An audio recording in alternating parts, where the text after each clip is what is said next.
ಇಲ್ಲಿ ಬರುವಂತಹ ಭಕ್ತಿ ಯೋಗದ ಕುರಿತಾದ ವಿಚಾರಗಳನ್ನ ನಾವು ನೋಡ್ತಾ ಇದ್ವಿ. ಸಗುಣೋಪಾಸನೆ ಮತ್ತು ನಿರ್ಗುಣೋಪಾಸನೆಯ ವಿಷಯವನ್ನ ಎತ್ತುಕೊಂಡು ಅರ್ಜುನ ಒಂದು ಪ್ರಶ್ನೆಯನ್ನ ಕೃಷ್ಣನಿಗೆ ಕೇಳಲಾಗಿ ಕೃಷ್ಣ ಪ್ರಾರಂಭದಲ್ಲಿ ಹೇಳಿರುವಂತಹದ್ದು ಸಗುಣೋಪಾಸನೆ, ಅದು ಸೂಕ್ತ ಅಂತ ಹೇಳಿ. ನಿನ್ನೆಯ ದಿನದ ವಿಚಾರಗಳಲ್ಲಿ ನೋಡಿದ ಹಾಗೆ ನಿರ್ಗುಣೋಪಾಸನೆ ಅನ್ನೋದನ್ನೇನು ಕೃಷ್ಣ ತಳ್ಳಿ ಹಾಕಿಲ್ಲ, ಅದನ್ನ ಅಲ್ಲಗಳೆದಿಲ್ಲ, ಅದನ್ನು ಕಡಿಮೆ ಅಂದಿಲ್ಲ. ಸಗುಣೋಪಾಸನೆ ಸಾಮಾನ್ಯನಿಗೆ ಅತ್ಯಂತ ಅವಶ್ಯವಾದದ್ದು, ಭಕ್ತಿ ಮಾಡಲಿಕ್ಕೆ ಸುಲಭವಾದದ್ದು, ತನ್ನ ಭಾವಾಭಿವ್ಯಕ್ತಿಯನ್ನ ಮೂರ್ತಿ ರೂಪದಲ್ಲಿರುವ ದೇವರಿಗೆ ಸಲ್ಲಿಸಲಿಕ್ಕೆ ಬಹಳ ಸೂಕ್ತವಾಗಿರುವಂತಹ ಕ್ರಮ. ಆದರೆ ನಿರಾಕಾರ ತತ್ವವು ಅದು ಕೂಡ ಅದು ಉನ್ನತ ಮಟ್ಟದ ಸಾಧಕನಿಗೆ, ಅಭ್ಯಾಸಿಗೆ, ಮುಮುಕ್ಷುವಿಗೆ ಅತ್ಯಂತ ಅವಶ್ಯಕವಾಗಿಯೂ ಕೂಡ ಇರುವಂತಹದ್ದು. ಪ್ರಥಮ ಪ್ರತಿಮಾ ಪೂಜಾ ಜಪ ಸ್ತೋತ್ರಾಣಿ ಮಧ್ಯಮ ಅಂತ ನೋಡುವಾಗ ಪ್ರಾರಂಭದ ಹಂತದಲ್ಲಿ ಮೂರ್ತಿ ಪೂಜೆ ಅದು ಅವಶ್ಯವೇ ಅನ್ನುವಂಥದ್ದು.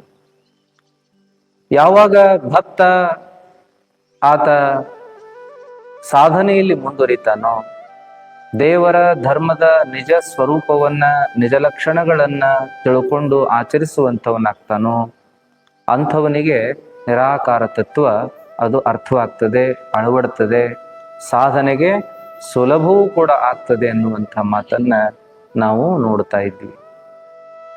ದೇವರು ಆತ ಸಾಕಾರನು ನಿರಾಕಾರನು ಅಂತ ಕೇಳಿದ್ರೆ ದೇವರು ನಿರಾಕಾರವೇ ಇದ್ದಾನೆ. ದೇವರಿಗೆ ಒಂದು ಆಕಾರ ಅಂತ ಇಲ್ಲ, ಆತ ಶಕ್ತಿ ಸ್ವರೂಪನಾಗಿ ಇರ್ತಕ್ಕಂಥವನು. ಅವನು ಅಂದ್ರೂ ಕೂಡ ತಪ್ಪಾಗ್ತದೆ. ದೇವರು ಅವನು ಅಲ್ಲ, ಅವಳು ಅಲ್ಲ, ದೇವರು ಅಂದ್ರ ಶಕ್ತಿ. ಈ ಜಗತ್ತನ್ನ ಮುನ್ನಡೆಸಿರುವಂತ ಒಂದು ಶಕ್ತಿಗೆ ದೇವರು ಅಂತ ಕರೆದಿರುವಂತಹದ್ದು. ಏನು ಸೃಷ್ಟಿ ರಚನೆ ಆಯಿತೋ ಆ ಸೃಷ್ಟಿ ರಚನೆಗೂ ಮೂಲ ಇದ್ದವನು, ಸೃಷ್ಟಿ ರಚನೆಯನ್ನೂ ಮಾಡಿದವನು, ಸೃಷ್ಟಿಯನ್ನು ಪರಿಪಾಲಿಸಿಕೊಂಡು ಹೋಗುವವನು, ಕೊನೆಗೆ ಸೃಷ್ಟಿಯ ಲಯ ಮಾಡಿ ತನ್ನೊಳಗೆ ಗರ್ಭೀಕರಿಸಿಕೊಳ್ಳುವಂಥವನು ಯಾರೋ ಅವನೇ ದೇವರು ಅನ್ನುವಂಥ ಮಾತು. ಸಹಜವಾಗಿ ಅವನು ಅಂತ ಬಳಸ್ತೀವಿ ಅಷ್ಟೇ, ಆದ್ರೆ ದೇವರು ಅಂದ್ರೆ ಅವನು ಅವಳು ಅನ್ನೋ ಪ್ರಶ್ನೆನೇ ಇಲ್ಲ.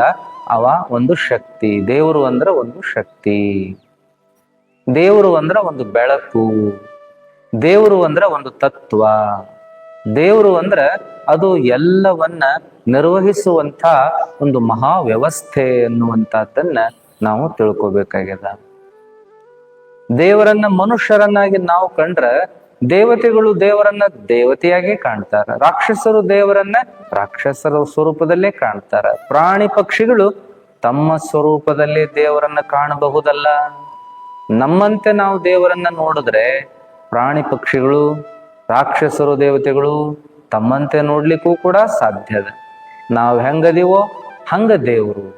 ನಮ್ಮ ಶಕ್ತಿಗಿಂತ ಒಂದು 10 ಪಟ್ಟು ಶಕ್ತಿ ಅವನಿಗೆ ಹೆಚ್ಚಿದೆ ಅನ್ನುವಂತ ಭಾವನೆಯಿಂದ ಮನುಷ್ಯನಾಕಾರದಲ್ಲಿ ದೇವರನ್ನ ಸೃಷ್ಟಿ ಮಾಡಿ 10 ಕೈಗಳು, 100 ಆಯುಧಗಳು ಇವೆಲ್ಲವನ್ನ ದೇವರ ಕೈಗೆ ಕೊಟ್ಟು ನಾವು ಭಯಭಕ್ತಿಯಿಂದ ಪೂಜೆ ಮಾಡ್ಕೋತ ಹೊರಟಿದ್ದೀವಿ. ಆದ್ರೆ ಮೂಲದಲ್ಲಿ ದೇವರು ನಿರಾಕಾರವೇ ಅನ್ನುವಂಥದ್ದನ್ನ ನಾವಿಲ್ಲಿ ಕೇಳ್ತಾ ಬರ್ತೀವಿ. ಹಾಗಾಗಿ ದೇವರು ಇಲ್ಲದಾನ, ಅಲ್ಲಿಲ್ಲ ಅನ್ನೋ ಪ್ರಶ್ನೆ ಇಲ್ಲ. ವಿಶ್ವತೋ ಚಕ್ಷುದ ವಿಶ್ವತೋ ಮುಖೋ ವಿಶ್ವತೋ ಬಾಹೃತ ವಿಶ್ವತಸ್ಮಾತ್ ಸಂಬಾಹುಭ್ಯ ದಮತಿ ಸಂಪತ್ರಿ ದ್ಯಾವ ಭೂಮಿ ಜನನೀಯಂ ದೇವ ಏಕಃ ಅಂತ ನೀವೆಲ್ಲ ಮಂತ್ರ ಹೇಳೋ ಹಾಗೆ ಎಲ್ಲಾ ಕಡೆ ತುಂಬ್ಯಾನವ. ಜನಪದರು ಹೇಳ್ತಾರಲ್ಲ, ಎಳ್ಳು ಗೊನೆಯೊಳು ಮುಳ್ಳು ಮೊನೆಯೊಳು ಹೊಳ್ಳು ಬಿಡದಂಗ ಎಲ್ಲಾ ಕಡೆ ತುಂಬಿಕೊಂಡಾನ ದೇವರು ಅಂತೇಳಿ. ಎಲ್ಲಾ ಕಡೆ ತುಂಬಿಕೊಂಡಿರುವ ದೇವರನ್ನ ನಮಗ ಕಾಣಾಕ ಒಂದು ಸುಲಭ ದಾರಿ ಬೇಕು ಅಂತೇಳಿ ದೇವಸ್ಥಾನಗಳನ್ನ, ಮಠಗಳನ್ನ ಕಟ್ಟಿಕೊಂಡು ದೇವರನ್ನ ಒಂದು ಮೂರ್ತ ರೂಪದಲ್ಲಿ ಮಾಡಿ ಪೂಜೆಯನ್ನ ಮಾಡ್ತೀವಿ. ಎಲ್ಲಾ ಕಡೆ ಅದಾನಂದ್ರೆ ಎಲ್ಲಾ ಕಡೆ ಹೆಂಗ್ ಪೂಜೆ ಮಾಡೋದು? ಎಲ್ಲದರೊಳಗೂ ಅವನ ಅಸ್ತಿತ್ವ ಐತಿ ಖರೆ, ಆದ್ರ ಹೆಂಗ ನಾವು ಆತನನ್ನು ಅನುಭವಿಸೋದು? ಬಂಗಾರ ಬರೇ ಹಟ್ಟಿ ಚಿನ್ನದ ಗಣಿ ಒಳಗಿಲ್ಲ. ಬಂಗಾರ ಬರೀ ಏನಪ್ಪಾ ಅಂತಂದ್ರ ಆ ಮತ್ತೊಂದು ಗಣಿಗಳೊಳಗ ಐತಿ ಅಂತ ಅಷ್ಟ ಅಲ್ಲ. ಬಂಗಾರ ಮಣ್ಣಿನೊಳಗೈತಿ, ಕಲ್ಲಿನೊಳಗೈತಿ, ಎಲ್ಲಾ ಕಡೆಗಳಲ್ಲೂ ಬಂಗಾರ ಅಂಶ ಐತಿ. ಎಲ್ಲಾ ಮಣ್ಣಿನೊಳಗ, ಎಲ್ಲಾ ಕಲ್ಲಿನೊಳಗ ಬಂಗಾರದ ಅಂಶ ಐತಿ. ಆದ್ರ ಪ್ರಮಾಣ ಹೆಚ್ಚು ಕಮ್ಮಿ ಇರ್ತದ. ಇಲ್ಲೇ ಕಪ್ಪತ್ ಗುಡ್ಡದಾಗೂ ಬಂಗಾರ ಐತಿ ಅಂತೇಳಿ, ಹೌದಲ್ರಿ? ಹಿಂಗೆಲ್ಲ ನಾವು ಬರೀ ಆ ಗುಡ್ಡದಾಗ ಇಲ್ಲಿ ಅಂತಲ್ಲ, ನಿಮ್ಮ ಹೊಲದಾಗ ನೆಲದಾಗೂ ಕೂಡ ಬಂಗಾರ ಐತಿ. ಆದ್ರ ಪ್ರಮಾಣ ಹೆಚ್ಚು ಕಮ್ಮಿ ಇರ್ತದೆ.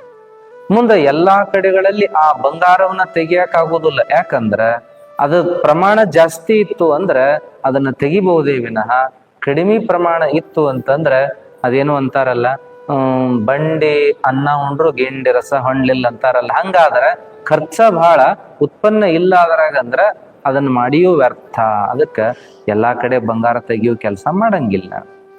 ಹಂಗ ಎಲ್ಲಾ ಕಡೆಗಳಲ್ಲಿ ದೇವರ ಅಂಶ ಅದ, ದೇವರ ತತ್ವ ಎಲ್ಲವನ್ನ ಆವರಿಸಿಕೊಂಡದ.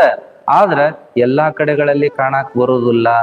ಎಲ್ಲಾ ಕಡೆಗಳಲ್ಲಿ ಆತನನ್ನ ನಾವು ಅನುಭವಿಸ್ಲಿಕ್ಕೆ ಬರುವುದಿಲ್ಲ, ಆರಾಧಿಸ್ಲಿಕ್ಕೆ ಬರುವುದಿಲ್ಲ. ಅದಕ್ಕಾಗಿ ಏನ್ ಮಾಡಿವಂದ್ರ ನಾವೆಲ್ಲ ಒಂದು ದೇವಸ್ಥಾನ ಕಟ್ಟಿಕೊಂಡು ಅಲ್ಲಿ ದೇವರನ್ನಿಟ್ಟಿವಿ, ಒಂದು ಮಠವನ್ನ ಕಟ್ಟಿಕೊಂಡು ಅಲ್ಲಿ ದೇವರನ್ನಿಟ್ಟಿವಿ, ಮನೆಯೊಳಗೆ ಒಂದು ಜಗಲಿ ಕಟ್ಟಿಕೊಂಡು ಅಲ್ಲಿ ದೇವರನ್ನಿಟ್ಟಿವಿ. ಇದು ದೇವರು ಅಂತ ನಾವು ಅದನ್ನು ಭಾವಿಸಿ ಭಕ್ತಿಯಿಂದ ಪೂಜೆ ಮಾಡ್ತಾ ಆಧ್ಯಾತ್ಮಿಕ ಸಾಧನೆಯನ್ನ ನಾವು ಮಾಡ್ತಾ ಹೋಗ್ತೀವಿ. ಭಕ್ತಿಯ ಜೀವನವನ್ನ ಮಾಡ್ತಾ ಹೋಗ್ತೀವಿ, ಧಾರ್ಮಿಕ ಜೀವನವನ್ನ ಮಾಡ್ತಾ ಹೋಗ್ತೀವಿ. ಇದು ನಮಗೂ ನಿಮಗೂ ಬಹಳ ಸುಲಭ ದಾರಿ ಅನ್ನುವಂತಹದ್ದನ್ನ ನಾವು ನಿನ್ನೆ ದಿವಸ ನೋಡ್ತಾ ಬಂದೀವಿ. ಇರ್ಲಿ, ದೇವರು ಸಾಕಾರ ನಿರಾಕಾರ ತತ್ವ ಇದು ವಿಚಾರ ಬಿಡೋಣ, ಬಹಳ ಗಹನವಾದದ್ದು. ಸಾಕಾರ ರೂಪದಲ್ಲಿ ಅರ್ಚನೆ ಮಾಡೋರು ಅದನ್ನ ಮಾಡ್ಲಿ, ನಿರಾಕಾರದ ರೂಪದಲ್ಲಿ ಅರ್ಚನೆ ಮಾಡೋರು ಅದನ್ನ ಮಾಡ್ಲಿ. ಯಾಕಂದ್ರ ದೇವರನ್ನ ಲಿಂಗದೊಳಗ ಕಾಣ್ಲಿಕ್ಕೆ ಪ್ರಯತ್ನ ಮಾಡಿದಂತ ಶರಣರು ಎಲ್ಲಾ ಕಡೆ ಅದಾನ ಅಂತ ಹೇಳುವುದನ್ನು ಬಿಡ್ಲಿಲ್ಲ. ಅವರು ಎತ್ತೆತ್ತ ನೋಡಿದಡತ್ತ ನೀನೇ ದೇವ ಅನ್ನೋ ವಚನ ನಿನ್ನೆ ನೋಡಕತ್ತಿದ್ವಿ. ಎಲ್ಲಾ ಕಡೆಗಳಲ್ಲಿ ಅದಾನ. ಎತ್ತೆತ್ತ ನೋಡಿದಡತ್ತ ನೀನೇ ದೇವ, ಸಕಲ ವಿಸ್ತಾರದ ರೂಹು ನೀನೇ ದೇವ, ವಿಶ್ವತೋ ಚಕ್ಷು ನೀನೇ ದೇವ, ವಿಶ್ವತೋ ಮುಖ ನೀನೇ ದೇವ, ವಿಶ್ವತೋ ಬಾಹು ನೀನೇ ದೇವ, ವಿಶ್ವತಪ್ಪಾದ ನೀನೇ ದೇವ, ಕೂಡಲ ಸಂಗಮ ದೇವ. ಕೈಯಾಗ ಲಿಂಗ ಹಿಡಿದು ಪೂಜೆ ಮಾಡಕತ್ತಿದ್ರು ಅದನ್ನ ದೇವರು ಅಂತ ಕಾಣ್ತಾ ಇದ್ರು ಕೂಡ ಏನಂದ್ರು ಅಂದ್ರೆ ದೇವ್ರು ಇಲ್ಲೆಟ ಇಲ್ಲ, ಎಲ್ಲಾ ಕಡೆ ಅದಾನ ಅಂತ ಹೇಳೋದನ್ನು ಮಾಡಿದ್ರು. ಅಕ್ಕ ಮಹಾದೇವಿ ಕೂಡ ಲಿಂಗ ಪೂಜೆಯನ್ನ ಮಾಡಿಕೋತ ಕೈಯೊಳಗಿರುವ ಲಿಂಗವನ್ನೇ ಚನ್ನಮಲ್ಲಿಕಾರ್ಜುನ ಅಂತ ಕರೆದ್ರು ಕೂಡ ಅವ್ರೇನ್ ಮಾಡಿದ್ರು ಅಂದ್ರೆ ಶ್ರೀಶೈಲದ ಹಾದಿಯನ್ನು ಹಿಡಿದ್ರು. ಚನ್ನಮಲ್ಲಿಕಾರ್ಜುನ ನೋಡ್ಬೇಕು ಅನ್ನೋ ಆಸೆಯಿಂದ ಹೊರಟರು. ಮುಂದ ಅಲ್ಲೇನಂತಾರಂದ್ರ ಮತ್ತೊಂದು ವಚನದೊಳಗ, ವನವೆಲ್ಲ ನೀವೇ, ವನದೊಳಗಣ ದೇವತರುವೆಲ್ಲ ನೀವೇ, ವನದೊಳಗ ಆಡುವ ಖಗ ಮೃಗವೆಲ್ಲ ನೀವೇ ಅಂತಾರ. ದೇವ್ರೆಲ್ಲಿಲ್ಲ, ಕಾಣುವ ಕಾಡಿನೊಳಗೆಲ್ಲ ಅದಾನಂತ, ಹಾರಾಡುವ ಹಕ್ಕಿಗಳೊಳಗೆಲ್ಲ ಅದಾನಂತ, ಓಡಾಡುವ ಪ್ರಾಣಿಗಳೊಳಗೂ ಅದಾನಂತ ಹೇಳ್ತಾರ ಅವರು. ಕಾಡಿನೊಳಗಾಡುವ ಖಗ ಮೃಗವೆಲ್ಲ ನೀವೇ, ಚನ್ನಮಲ್ಲಿಕಾರ್ಜುನ ಸರ್ವಭರಿತನಾಗಿ ಆ ದೇವರು ಎಲ್ಲಾದ್ರೊಳಗೂ ಅದಾನ ಅಂತ ಅಕ್ಕ ಮಹಾದೇವಿ ಕೂಡ ಹೇಳಿದ್ರು. ಅದಕ್ಕ ದೇವರು ಎಲ್ಲಾ ಕಡೆ ಇರುವಾಗ ನಾವು ಏನಪ್ಪಾ ಅಂದ್ರ ನಮಗ ಸುಲಭ ದಾರಿ ಅಂದ್ರ ಒಂದು ಮೂರ್ತ ರೂಪವನ್ನ ಮಾಡಿ ಪೂಜೆ ಮಾಡೋದ್ ನಮಗ ಸುಲಭ. ಇನ್ಯಾರಿಗೂ ನಿರಾಕಾರವಾಗಿ ಆತನನ್ನ ಧ್ಯಾನ ಮಾಡಿ ಜಪ ಮಾಡಿ ಒಲಿಸ್ಕೊಳ್ಳೋದು ಸುಲಭ. ಅವರವರ ದಾರಿ ಒಳಗ ದೇವರನ್ನ ಅವರವರು ಕಾಣ್ತಾರ ಅನ್ನೋದನ್ನ ನಾವು ನೋಡ್ತಾ, ಇದು ಗಹನ ವಿಚಾರ ಇರೋದ್ರಿಂದ ಭಕ್ತಿ ಬಗ್ಗೆ ನಾವು ಬರೋಣ ಅಂತ ಹೇಳಿ ಒಂದು ವಿಷಯವನ್ನ ನಾವು ನೋಡಕ್ ಆರಿಸ್ಕೊಂಡಿವಿ. ಏನ್ಪಾ ಅಂತಂದ್ರ ಇದು ಸಮರ್ಥ ರಾಮದಾಸರು ಬರೆದಿರುವಂತ ದಾಸಬೋಧ ಅಂತೇಳಿ. ದಾಸಬೋಧ ಇದು ಭಗವದ್ಗೀತೆಯ ಒಂದು ರೂಪವೇ ನೇನ್ರಿ. ಆಮೇಲೆ ಏನಪ್ಪಾ ಅಂದ್ರ ಇದ್ರೊಳಗ ಎಷ್ಟು ಎಳೆಯಾಗಿ ಬಿಡಿಸಿ ಹೇಳ್ತಾರ ಅಂತಂದ್ರ ಅದನ್ನ ಎಲ್ಲರೂ ಕೇಳಬೇಕು, ಎಲ್ಲರೂ ಅರ್ಥ ಮಾಡ್ಕೋಬೇಕು ಅನ್ನೋ ದೃಷ್ಟಿ ಒಳಗನ ಬರೆದಿರುವಂತಹದ್ದದ. ಅದಕ್ಕ ಅದ್ರೊಳಗ ನಿರೂಪಣೆ ಮಾಡಿದಂತ ಭಕ್ತಿ ಲಕ್ಷಣಗಳನ್ನ ನಿಮ್ಮ ಮುಂದ ಹೇಳ್ಬೇಕು ಅಂತೇಳಿ. ಭಕ್ತಿ ವಿಚಾರ ಹೇಳುವಾಗ ಒಂದೇ ದಿವಸ ಹೇಳಿದ್ವಿ, ನವವಿಧ ಭಕ್ತಿ ಅಂತ 9 ಪ್ರಕಾರದ ಭಕ್ತಿಗಳದಾವ ಅಂತ ಹೇಳಿ. 9 ಪ್ರಕಾರದ ಭಕ್ತಿಗಳೊಳಗೆ ಮೊದಲನೇದೇನಪ್ಪಾ ಅಂತ ಕೇಳಿದ್ರೆ ಶ್ರವಣ ಅಂತ. ಅದನ್ನ ಮೊನ್ನೆ ಒಂದೇ ದಿವಸ ನೋಡಕತ್ತಿದ್ವಿ. ಶ್ರವಣ ಭಕ್ತಿ. ಶ್ರವಣ ಅಂದ್ರ ಕೇಳುವುದು. ಕೇಳುವುದು ಕೂಡ ಒಂದು ಭಕ್ತಿ. ಏನನ್ನ ಕೇಳುವುದು? ಪ್ರವಚನವನ್ನ ಕೇಳುವುದು, ಪುರಾಣವನ್ನ ಕೇಳುವುದು, ಕೀರ್ತನ ಕೇಳುವುದು, ಗಮಕ ಕೇಳುವುದು, ಹರಿಕಥೆಯನ್ನ ಕೇಳುವುದು. ಅಷ್ಟಭಕ್ತಿ ಅಲ್ಲ, ಹಿರಿಯರು ಹೇಳಿದ ಮಾತನ್ನು ಕೇಳುವುದು, ಗುರುಗಳು ಹೇಳಿದ ಮಾತನ್ನು ಕೇಳುವುದು, ಅನುಭವಿಗಳು ಹೇಳಿದ ಮಾತನ್ನು ಕೇಳುವುದು, ಬಲ್ಲವರು ಹೇಳಿದ ಮಾತನ್ನು ಕೇಳುವುದು. ಇದು ಕೂಡ ಭಕ್ತಿನ. ಬರೇ ಪ್ರವಚನ ಕೇಳುವುದಷ್ಟ ಭಕ್ತಿ ಅಲ್ಲ, ಪುರಾಣ ಕೇಳುವುದಷ್ಟೇ ಭಕ್ತಿ ಅಲ್ಲ. ಹಿರಿಯರ ಮಾತನ್ನು ಎದುರಾಡ್ಲಾರ್ದಂಗ ಕೇಳುವುದು, ಪ್ರಶ್ನೆ ಮಾಡ್ಲಾರ್ದಂಗ ಕೇಳುವುದು, ತರ್ಕ ಮಾಡ್ಲಾರ್ದಂಗ ಕೇಳೋದು ಕೂಡ ಒಂದು ಭಕ್ತಿ. ತಂದೆ ತಾಯಿಗಳ ಮಾತು, ಹಿರಿಯರ ಮಾತು, ಗುರುಗಳ ಮಾತು, ಅನುಭವಿಗಳ ಮಾತು, ಜ್ಞಾನಿಗಳ ಮಾತು, ತಿಳಿದವರ ಮಾತು, ತಪಸ್ವಿಗಳ ಮಾತು, ಧ್ಯಾನಿಗಳ ಮಾತು, ಇವರೆಲ್ಲರ ಮಾತುಗಳನ್ನ ಅವ್ರು ಹೇಳುವಾಗ ಕೇಳಬೇಕು. ಆದ್ರೆ ಕೇಳುವುದು ಎಲ್ಲರಿಗೂ ಬರುವುದಿಲ್ರಿ, ಕೇಳುವುದು ಎಲ್ಲರಿಗೂ ಸಾಧ್ಯ ಆಗುದಿಲ್ಲ. ಹೇಳಾಕನ ಎಲ್ಲರೂ ಬಯಸ್ತೀವ್ ನಾವು, ಎಲ್ಲರೂ ಹೇಳ್ಬೇಕಂತೀವ್ ನಾವು, ನಮ್ದಟ್ ಹೇಳ್ಕೊಬೇಕಂತೀವ್, ನಮಗ್ ತಿಳಿದಟ್ಟಾರ ಹೇಳ್ಬೇಕಂತೀವಿ, ಹೇಳಿದ್ರ ಮ್ಯಾಲ ಮತ್ತೊಂದು ನಮ್ ಕೈಲಿ ಹಾಕಿ ಒಂದ್ ಹೇಳ್ಬೇಕಂತೀವಿ. ಆದ್ರ ಇನ್ನಟ್ಟು ಕೇಳುವಂತಡಿ ಅನ್ನಂಗೇ ಇಲ್ಲ. ಇನ್ನಟ್ಟು ಹೇಳಾಕತ್ರ ಏನಾಕತಿ ಅಂದ್ರ ಗಡಿಯಾರ ಕಡೆ ಲಕ್ಷ ಹೋಕತಿ, ಆ ಕಡೆ ಈ ಕಡೆ, ಯಾಕ ಇವತ್ತ ಟೈಮ್ ನೋಡೇಲ್ ಕಾಣ್ತತಿ ಅಂತ ಹೇಳಿ ಆ ಕಡೆ ಹೊಳ್ಯಾಡ್ತೀವಿ. ಯಾಕಂದ್ರ ಕೇಳೋದಕ್ಕೆ ಬಹಳ ಶಕ್ತಿ ಬೇಕ್ರಿ. ಹೇಳೋದಕ್ಕೇನು ಶಕ್ತಿ ಬೇಕಾಗಿಲ್ಲ, ಹೇಳೋದಕ್ಕ ಏನೋ ಶಕ್ತಿ ಬೇಕಾಗಿಲ್ಲ.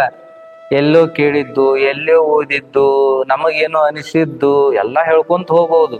ಆದ್ರ ಕೇಳಾಕನ ಶಕ್ತಿ ಬೇಕ್ರಿ. ಗೊತ್ತೈತೋ ಗೊತ್ತಿಲ್ಲೋ ಸುಮ್ಮನೆ ಕುತ್ಕೊಂಡು ಕೇಳೋದೇನೈತಲ್ಲ, ಬಹಳ ಶಕ್ತಿ ಬೇಕ್ರಿ ಅದಕ್ಕ. ಆ ಕಡೆ ಈ ಕಡೆ ಅಳ್ಳಾಡಬಾರ್ದು, ಒಂದ ಕಡೆ ಲಕ್ಷ್ಯ ಇಡ್ಬೇಕು, ಹೇಳೋದನ್ನಟ್ಟ ಕೇಳ್ಬೇಕು. ಮುಂದೇನಪ್ಪಾ ಅಂದ್ರ ಹಿಂದಿಂದ ಏನೋ ಕೆಲಸ ಬಿಟ್ಟು ಬಂದಿದ್ದನ್ನ ನೆನೆಸ್ಕೊಳ್ಳುವಂಗಿಲ್ಲ. ಹೌದಲ್ರಿ?